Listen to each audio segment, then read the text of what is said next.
Halo semua, kembali lagi bersama saya Filbert dari komunitas Filbert Game Plan. Pada sesi kali ini, kita akan membahas saham yang sangat umum di mata masyarakat, yaitu LPPF, Matahari Department Store.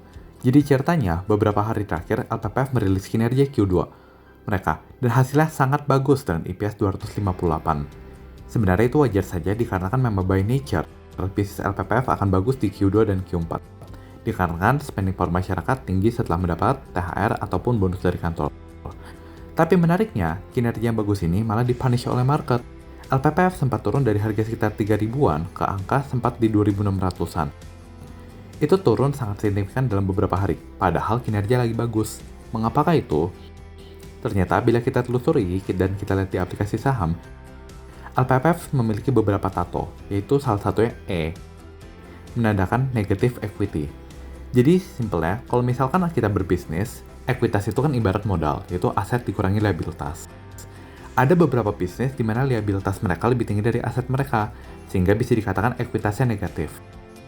Nah, kalau by teori kita belajar akuntansi pas kuliah, itu akan dibilang negative equity itu harusnya bangkrut.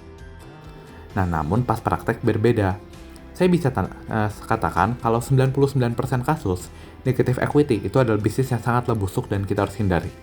Tapi LPPF ini termasuk 1% yang berbeda. LPPF meskipun negative equity itu dikarenakan dia dipercaya oleh vendor-vendornya, utang usaha, dan yang lain-lain. Utang berbunganya itu sangatlah kecil, hanya sekitar 1T saja. Jadi kalau kita LPPF, ini bisnis, saking bagusnya, dia bisa operate on negative equity.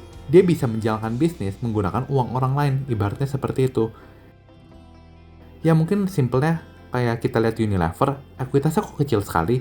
Ya karena saking bagus bisnisnya, dia bisa operate dengan ekuitas yang sangat minim. Dalam kasus LPPF, even negatif. Nah, namun kalau misalnya orang yang tidak paham ketika melihat tato tersebut akan memikir, wah LPPF calon-calon delisting, calon bangkrut. Padahal kan tidak benar, padahal itu saking bagus bisnisnya terjadi seperti itu. Oke, jadi kita tidak perlu khawatir ya. Sekarang kita bahas sedikit tentang bisnisnya dia.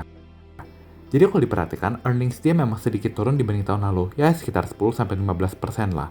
Itu bukan karena penurunan revenue. Revenue dan gross profit LPPF masih oke sekali. Namun, ada kenaikan dari sisi beban sewa dan juga beban gaji karyawan. Sebenarnya wajar saja sih kalau hal tersebut mengalami kenaikan sekitar 7-8% seiring inflasi. Nah, jadi alhasil labanya menurun sedikit. Oke, untuk kesimpulan, apakah LPPF ini menarik?